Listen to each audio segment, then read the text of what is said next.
one nation, under God, indivisible, with liberty and justice for all. All right. Good evening, everybody. Good to all be here tonight. We do have a quorum. So it looks like we need a motion then to approve our agenda. I'll make a motion to approve the agenda. Thank you, Tom. Do we have a second? I'll second. Thanks, Brent. We have a motion and a second. All in favor, say aye. Aye. Opposed? Agenda approved. I don't see any hearing of delegations, so we'll move into the consent items, which you should have received in your board packet earlier. And you also have a few extra bills in front of you here that Lisa has put there. Any comments, Joe? Consent items, finance are all routine for the month. We're starting fiscal year 25. So Lisa is in the process of closing the books on fiscal year 24, which is kind of a long, drawn-out process, I think. She would probably, Concur. As special ed billing continues to come in, just overall billing that is accounted back to prior to the close of the fiscal year, probably through September at least in that process. August 31st. Okay.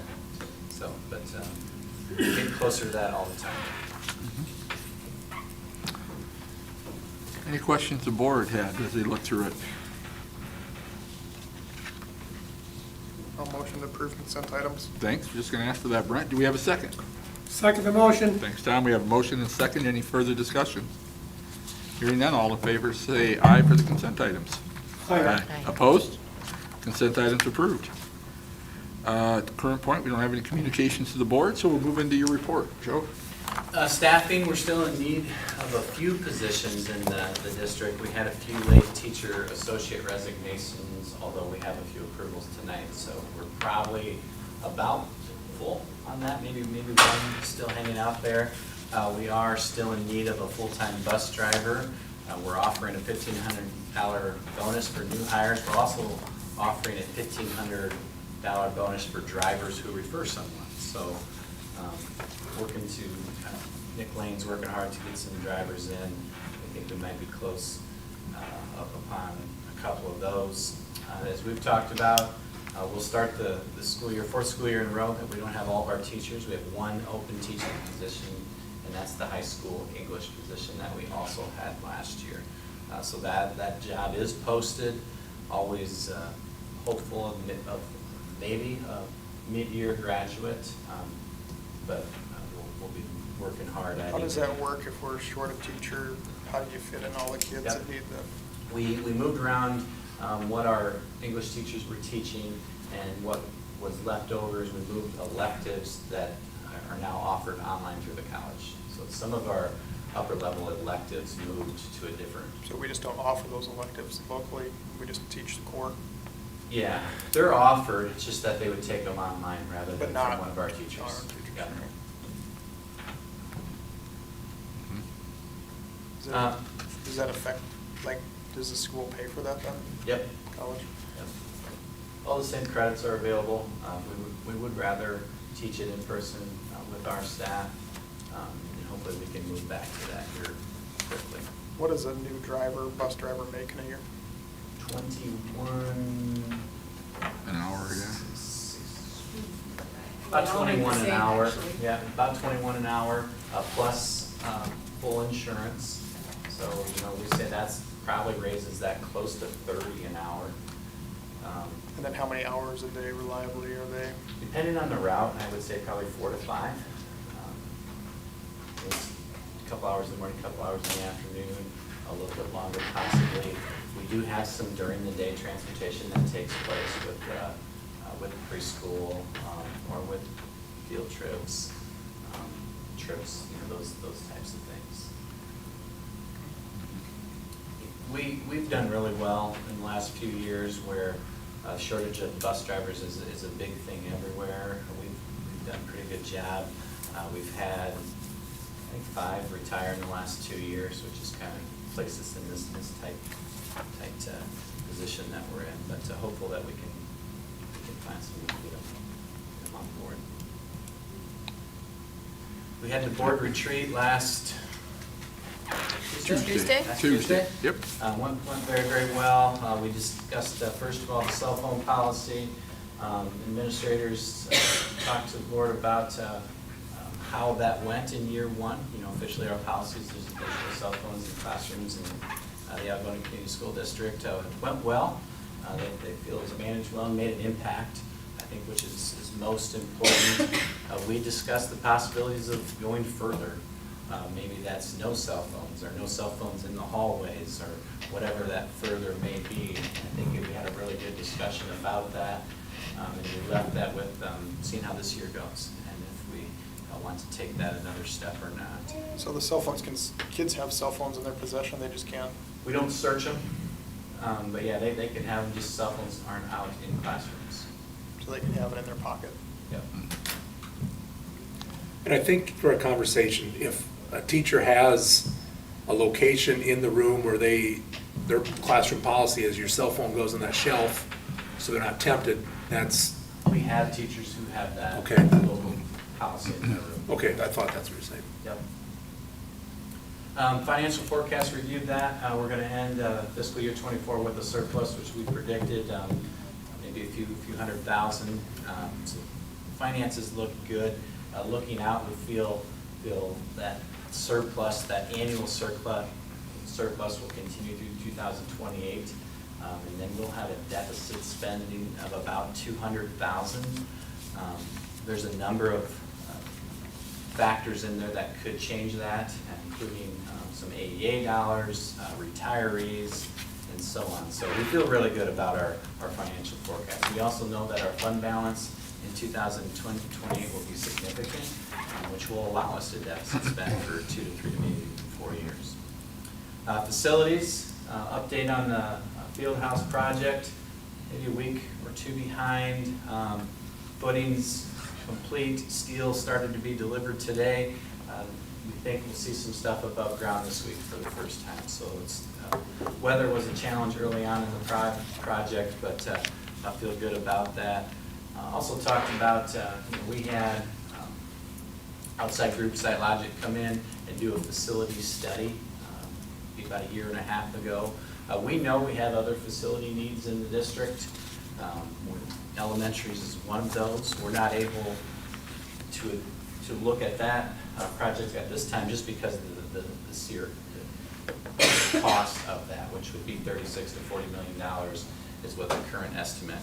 We can only generate $13 million from our sales tax that we're current with the field crop. So, we need to look at a general obligation bond involving our public to generate $40 million. Currently, the Titanca residents, they have a general obligation bond that they're paying $1.34 more per thousand than everyone else. So we wouldn't want to double tax them, but that will expire in 2027, and that's when we can get serious about our next facility project. We talked about behaviors in school. We talked about, in that discussion, things that really burn teachers out, and making sure we're supporting teachers when we can in both of those issues. And we also talked about school safety, and specifically ALS training that all of our students will be involved in, and our local officers are holding a next week for parents to come in, ask questions about the training that they provide our kids. So great conversations that helped the discussion and guide the direction of the district moving forward. New teachers will be in officially on Wednesday, although some have been in for some letters training with Mrs. Eishen last week. So we'll have new teachers in Wednesday and Thursday. We did bring new teachers in earlier in June as well, and that allows us to Wednesday kind of hit the ground running. I go through some contractual things and master contract things with Lisa talks briefly about Vista and onboarding them, but she's done most of that work already. We have Jen and Tyler talk to them from technology, Liz Bradley from Central Duplicating, so they're ready to get going. We'll have all staff in on August 19th with an all-staff welcome and breakfast at 7:45 on that day, with students on August 23rd. That would be 5:12 and 1/4 on, actually, not the 24th, it would be the 26th. So excited for that and getting school started. Any questions or discussions on the report? Okay, hearing none, we'll move on then to old business. And we got second reading of board policies. Second reading of board policies, you have all those in your packets. They're also linked in there. The first one is 504.1, student government, just an updated language is there. Also 504.2, student organizations, no changes in that policy. It aligns with the current IASB recommendation. 504.4, student performances, the updated our language. Our previous policy did not align with the current IASB recommendation.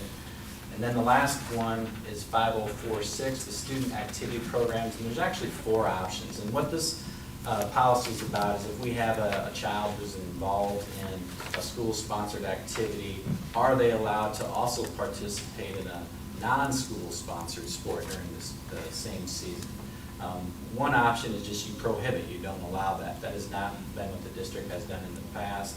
The second option is there is no limitations, they can do that. The third, limited to just during the school year. And the fourth, which would be my recommendation, it's just there's the communication piece between the athletic director and the coach and the child and what they're doing. That has been typically the typical practice in the district in the past, and one that I would recommend. Can you explain option 3? Yep. I don't even understand that one. So, let's see, an option may be, maybe we have a high school student who participates in football, and they want to participate in a fall baseball league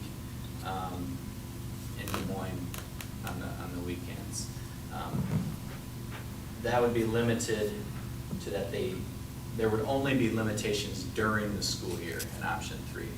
In the summer, there are no limitations. So you could be out for baseball and you could play on a AAU basketball team at the same time. Or you could be out for softball and be on a volleyball team at the same time. Gotcha. So it's really the summer that it's, because I was wondering No about the outside the regular limitations on school. the summer. The Got it. limitations would only be during the school year.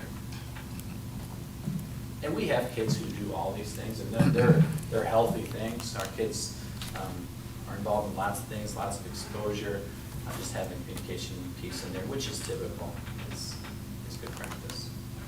And today it's option 2, no limitations? We do not have a policy on it. Okay. Right now. The updated language is to include the option. So recommending option 4, that's kind of been our continual practice. So as we look to approve these second readings, we want to make sure we recommend and approve with option 4 for 504.06. Yes. Any further questions or discussions? I need a motion then if we can move forward. Make a motion to approve with option 4. Thank you. Todd, do we have a second? Second the motion. Thanks, Tom. We have a motion and a second. Any further discussion? Hearing none, all in favor say aye. Aye. Opposed? Second reading's approved. We'll go into new business now, and we've got some board policy changes for the first reading on the first one. Yep, first reading, so no motion for these 5 policies. The first one is 505.1, student progress reports and conferences. There won't be any change. Our current policy aligns with the IASB recommendation. Second policy is 505.3, student honors and awards. There is a rewrite to match the IASB recommendation. Specifically in the last sentence, where students who have not attended Aldona High School during their last year of high school are not eligible for honors and awards. Again, that is typical in past practice, but updating our language to reflect that. 505.4, testing programs. We need to add a paragraph there.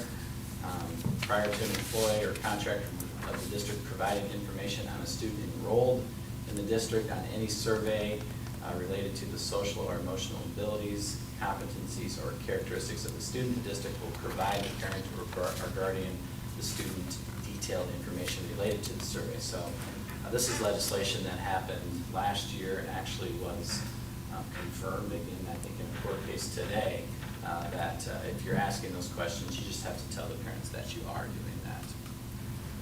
And the last one is 5055, graduation requirements.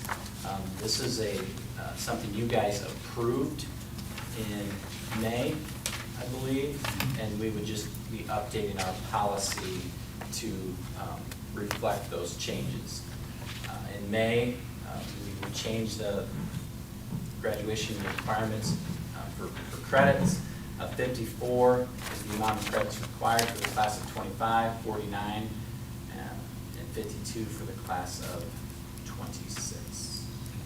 49 for the class of 25 and 52 for the class of 26. And then that would be the 54 moving forward. Yep. And the last one's negative lunch balance, change the wording. Why did we decrease the amount of credits? We increased.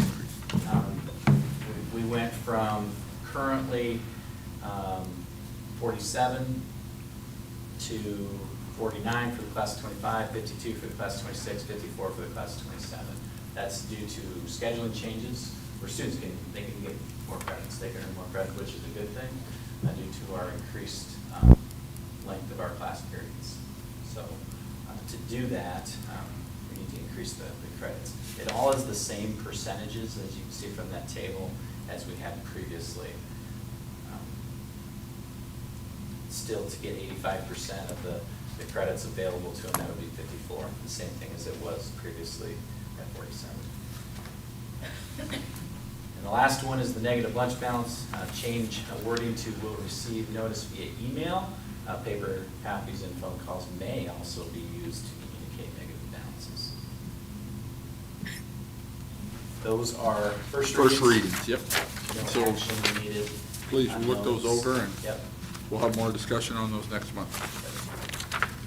Moving into B, with the legislative changes, we're looking to do a first and second reading. We are looking for a first and second reading here. Now, this is the third year in a row where we've had significant board policy changes that are required due to legislation that was passed during the previous session. The first one is 2063, the secretary treasurer. Our policy does align with recommendations, so there's no needed, but that was one of them. Recommend to review. 4016, limitations to employment reference. This is a mandatory policy. The language stated in the policy reflects the standards established for schools receiving funded under the Every Student Succeed Act, which is the federal education law. The policy requires us to disclose if an employee engaged in sexual misconduct regarding a minor student. So that's not something we can't tell. We have to let a future employer of one of our employees know that. 4023, abuse of students by school district employees. Updated language with no real change to the meaning of the policy. It doesn't define employee. 5013, compulsory attendance. There's additional exceptions, deleted paragraphs 3 and 4 that are not on the ISB recommendation dealing with steps to investigate. 5019, chronic absenteeism and truancy. This is a bigger one that our administration team rewrote and met on last week. It's a new policy. It's now mandated. In the policy that we drafted, chronic absenteeism is defined as missing 10% of a grading period, semester or year. When that happens, school officials will send notice by mail or email to the county attorney. So that's a big change. The county attorney is involved from step one. Second thing, school officials will also notify the student, or if a minor, the student's parents, guardian, or legal actual custodian via certified mail. That's a requirement of the legislation. So they miss 10% in a year is 17 days. If you're wondering what that looks like, which is over 3 weeks of school. But it's a grading period, so is that So one yes. term? I mean, because Semester. we have, our semester is, We're defining it as semester. You could go to quarter or term. It would probably a lot of bookkeeping with it. Also, there would be about 45 days, 10% of that's 4 days, 4.5 days. So in theory, you could be sending out a lot, if it was sickness, for example. So we're looking at semesters for that. So 9 absences in a semester would be 10%. Certified mail, email attorney. And the third step, if they're absent for 15%, at least 15% during a grading period, the school official will attempt to find the causes, but they'll engage in a what is called an engagement meeting, which will include a signed absenteeism prevention plan. If that plan is violated or not entered into, the school official will notify the county attorney. So it, there is more to this. Still, the work of our people with those families and with those students is what's most important. And our people have worked hard at that in the last couple of years and will continue to. But this adds a couple other layers. Big thing, this is required policy. All those pieces that we put in there, those are things that have to be in it by law. That's why we put them in there. In this case, Joe, and I understand this is policy, but I know middle school and high school have worked, like you said, quite a bit on this the last several years.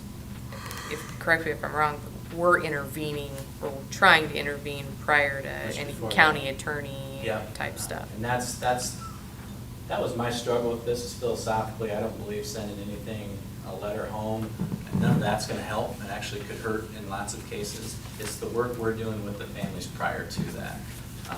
There's some families that some of our principals contact on one absence due to the past and trouble with attendance. And then there's some who we know where they're at and they have regular attendance. Now we have to send something home and we're not worried about attendance. So I think there's both sides to it, but I think it's our administrators' work prior to that will be most impactful. So 17 days in a year, 4 1/4. I mean, if a kid had mono, Yep. they're out for a week. Yep. We're going to notify the county attorney by law. Those are the pieces, Brett, that I struggle with. Absolutely, that's like, I mean, no previous history of absenteeism. Yeah. The kid legit gets sick and Family decides to take a vacation, which we certainly have that. We hope our schedule with spring break maybe changes some of that, but that also happens. Yeah, there's a number of those examples where we're not. But we would worried go about- by the year. So I mean, if a family took a kid out for 4 days, and they only missed 4 days the entire year, And that's the big deal. it's no big deal. Nope. I think what this policy saying, though, Brent, is a semester. So it would be Yeah, that'd be the first grading period. So it'd be 8.5 days or whatever. I agree with semester for grading period.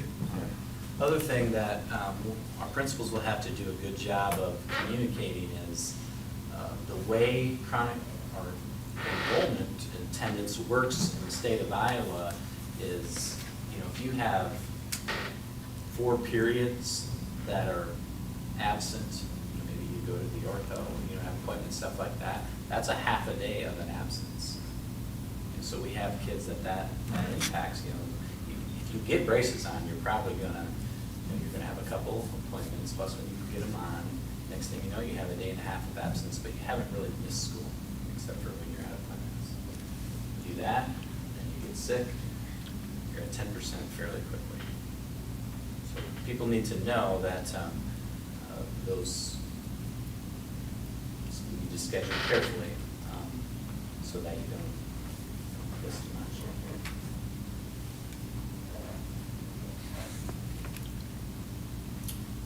Open enrollment transfers, both 501. This is by law. This is nothing that we really can do about this. No, you're correct. This is all by law, mandatory policy. The mandatory parts of the policy are that we have the county attorney involved in step 1. We use certified mail to contact them as part of that same step, and that engagement meeting takes place at 15%. And if they don't enter into that agreement with us, we notify the county attorney. Those are the mandatory steps.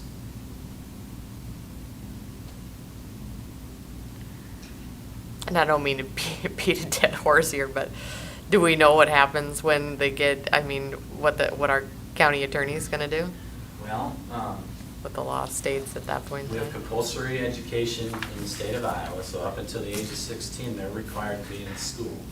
So you could, there could be tickets written, truancy filed. Okay. You'd hope there'd be some understanding. Yeah, Well, one would like to Kid gets think that kid some gets common sense would leukemia and be they're used. gone for 10 days or. yeah. Now, there's 4 certain weeks, things, and we certainly have this where kids, long-term illness, where they're in contact with us, we do not enter them as absent. We enter them as excused, exempt. Jane, I'm looking at, that's the term that we use, exempt. So they wouldn't show up, that would be an absence. Because they're in one form or another working at school, it's just not in our building. And we have those, for sure. 501.14 and 15 are both language changes in open enrollment because the deadlines are now back in place. And we've talked about that as a board. So the March 1st deadline is back in place. September 1st deadline is back in place for kindergarten students. Any application that takes place after that, as we've discussed, is something that I will not recommend for the board approval, but it is the board's decision and what they do with those applications. 505.2, student promotion, retention, and acceleration. There's some additional information that was added for students in grades kindergarten through 6. If a student is not reading at a proficient level, we're required to notify the students, parents of the student reading level, which we already do. That would be common practice. The new mandated policy is that we also have to communicate to them the option of retention. So we will be doing that in K through 6 as well. 607.2, student health services mandatory policy, complete rewrite to match the IASB recommendation. 603.12 is the post-secondary education counseling. That needs to be adopted.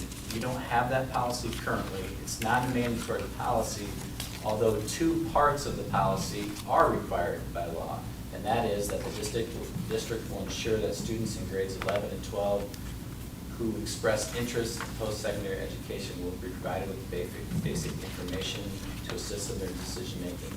That is a typical practice of us in the district. We actually share a transition counselor with Iowa Lakes and Emmitsburg, and so we have someone who's specifically working on that. And the second one is if the district employs a college and career transition counselor, which we do, the staff member will provide the information to interested students. 7.10.1, school nutrition program. Added paragraph, the district shall comply with all federal and state laws and regulations required for procurement. 801.3, educational specifications for buildings and sites. Actually, 801.3, just that one. We will have to put on our website our buildings square footage, how we use it, the capacity, what's the capacity of high school, what do we do with areas that are open, and how the building is currently utilized. And if they're vacant, what are the plans of that? 803.2 is the lease, sale, or disposal of school district buildings and sites. Update our language reflecting Iowa law regarding the sale of real property or construction of public improvement projects. 905.3, weapons in the district, language added to decriminalize carrying weapons on school campuses. 106.1, Title IX, discrimination and harassment based on sex is prohibited. Updated our new language there, but that doesn't include the parts that are being overruled by the district court, so we might approve Title IX again next month, who knows. And 708, care, maintenance, and disposal of school district records. Updated language for new laws, dates, and restrictions. So that is all of those changes are due to legislative the legislation that was passed in previous session. Joe, on 401(6), the limitations to employment references, and I don't know if it's best practice or if we have our own policy on our background checks. Will that be included in it now where we're asking that question? As Yeah, well? it would be, typical practice anyway. And plus, we do background checks for all employees currently also. That type of act might not show up in a background check, why it's important to ask those questions, because they do have to tell you by law now. Right, That's so a we'll good- make sure a that's good part thing. of Yeah. our, and then 801(3), it looks like we're adding a bunch of stuff to the website. It does not look like a mandatory policy. Do we need to do that, or is that a good It thing for is. us? Yeah, I didn't put that in there, but that is mandatory. That is a we have mandatory? to, Publish. This is one of those, we always look at the intent of some of these changes. I'm not sure I understand the intent of this, but we have to publish square footage over building, how we're using each room, rooms that could be vacant, and if we have vacant buildings, what we're going to do with them. So, part of 803.2, the lease, sale, or disposal of school buildings, districts and buildings, there were districts in the state previously that had a building for sale, and they wouldn't necessarily approve the sale to certain groups. So this is to eliminate that just like anything else, if we put it out for bid or sale, we have to take the lowest or highest bidder. Okay. It looks like a lot of these didn't give us much options Nothing on there is an option. for an option. The one is, and I read it to that specifically, it's 60312, post-secondary education counseling. That is not a mandatory policy, but it is mandatory that you want those two things in there. So you still have to have those two pieces, so you might as well just put that policy in place. Okay.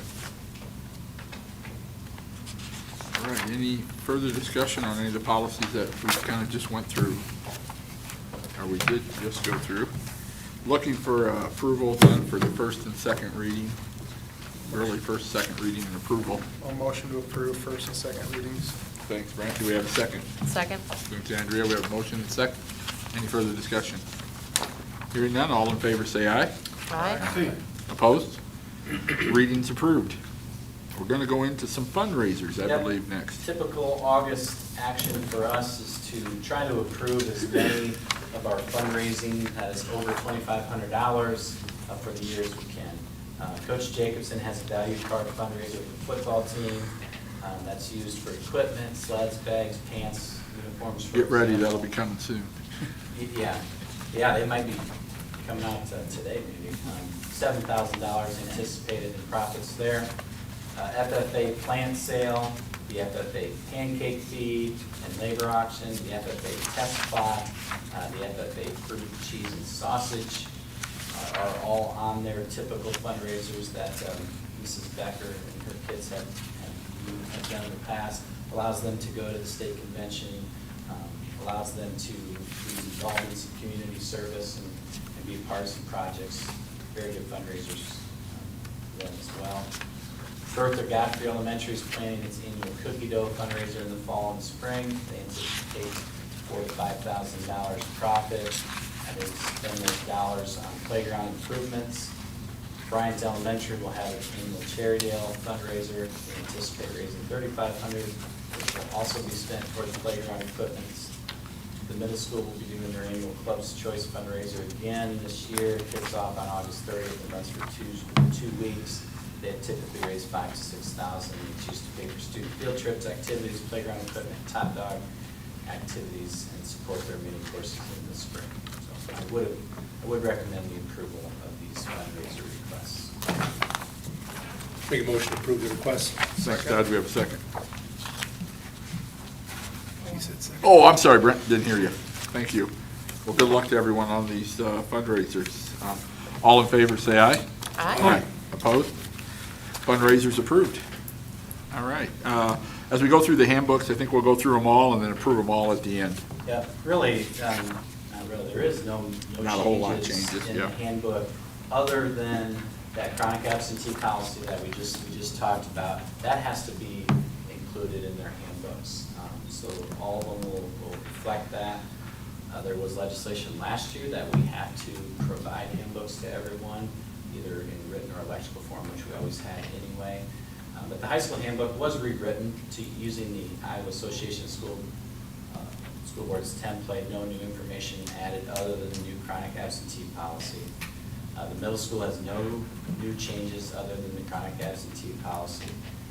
Elementary handbook, like the high school, was rewritten using the IASB template, no new information other than the chronic absentee policy.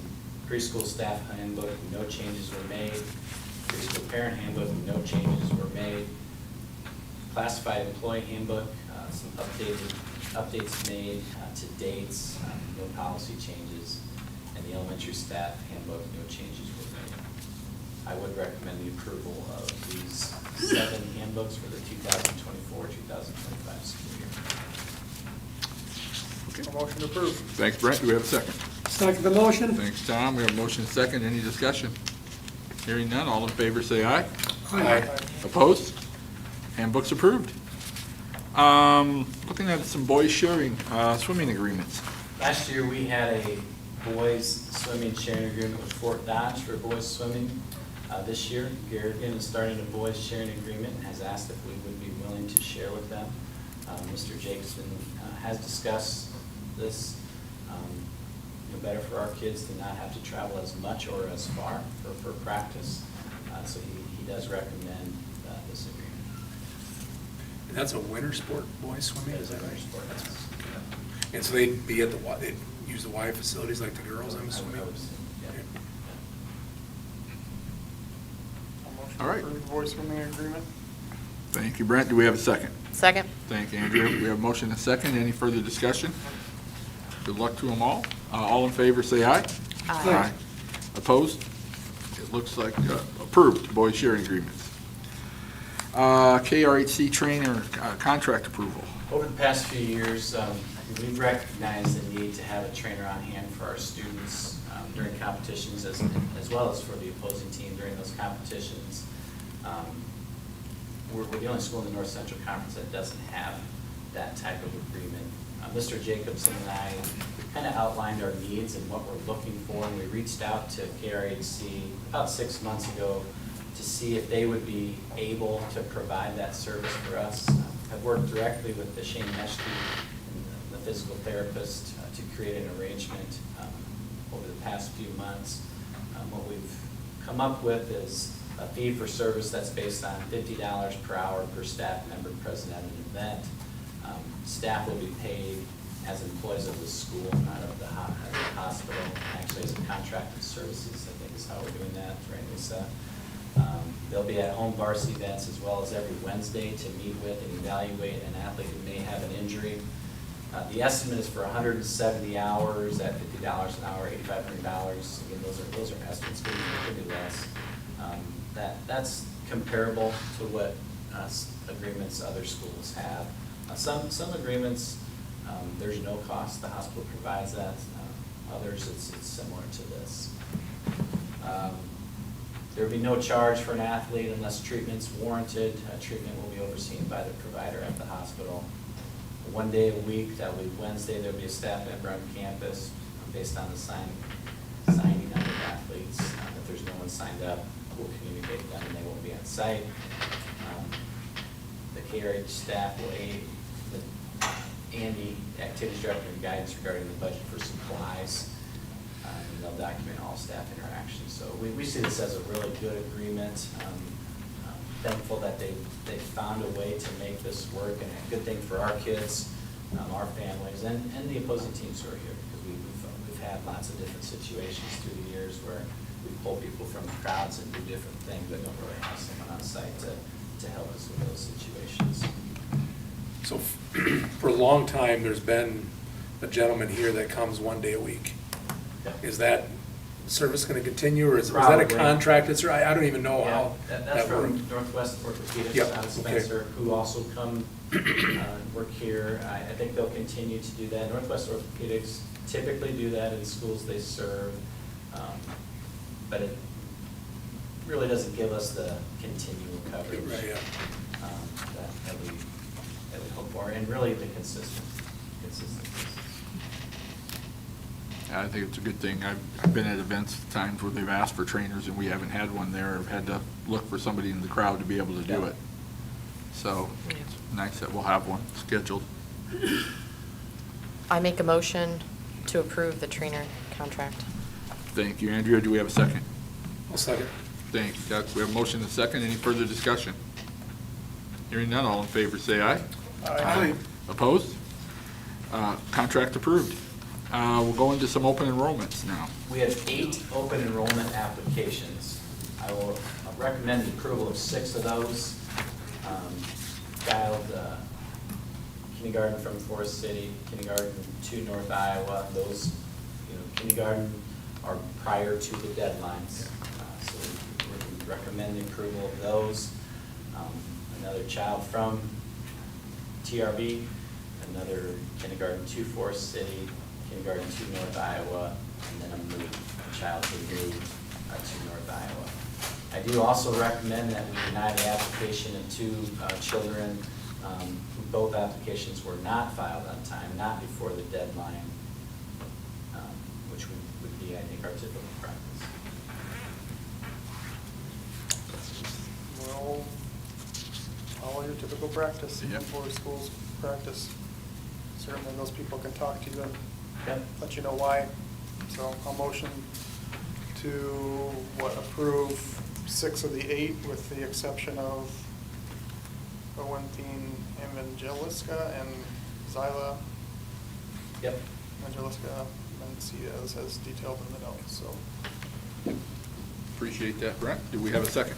Second motion. Sorry for butchering the names. Yes. They are on the board, so we can see them too here. Thank you, Tom. We have a second. Any further discussion? Hearing none, all in favor say aye. Aye. Opposed? Open enrollments approved as listed. Looking at resignations next. 4 resignations, Jake Adams from assistant high school football, Lindsey Carter from assistant varsity softball, and we did some at-risk teacher associate at the high school, and TP, middle school teacher associate. Need a motion for approval.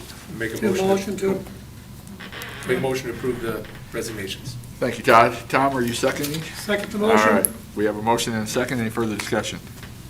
Hearing none, all in favor say aye. Aye. Opposed? Resignations approved, and we go into new contracts. Bunch of new contracts, which is typical in August. Wyatt Streaker, night custodian. Taylor Elvington, middle school teacher associate. Elisa Remmer, middle school teacher associate. Amber Limbaugh, volunteer volleyball coach. Jordan Limbaugh, volunteer football coach. Jay Limbaugh, volunteer football coach. Ben Gatton, volunteer football coach. Jeremy Rummel, volunteer football coach. Rudy Week, volunteer football coach. Mike Dunlap, volunteer football coach. Randy Erpelding, volunteer football coach. Seth Schlinger, assistant varsity football coach. That takes place of Jake Adams' resignation, previous motion. Corey White, middle school teacher associate. Amy Schlinger, high school teacher associate. And Janae Barton, middle school teacher associate. Thank you. Okay. How are we sitting with teacher associates? Are we? I think after today, I think we're filled. Good, We had a good. couple late ones that were in those resignations, but I think we're filled right now. If Good. not, just one. Okay. So very, very close. We've entered this part of the year, Many years. 10 or 12 short really the last 2 or 3 different years, so we feel very good about that. I think certainly our weekly salaries, that's part of it. I think some of that labor stuff maybe is changing. It's just out there too, so it's very good. All right, and need a motion to approve new I contracts. do a motion to approve the new contracts. Thanks, Tom. Do we have a second? Second. Thanks, Brent. We have a motion and a second. All in favor, say aye. Aye. Opposed? Contracts approved. All we need is a motion for adjournment in a second. So moved. Thanks, Andrea. As long as you got a second, we are approved. Motion to adjourn. How much was it for a substitute teacher per day? Tom, you made it all the way. Sit. Days? That is based, so what are You're all set. 192 is? About a couple hundred? Is that?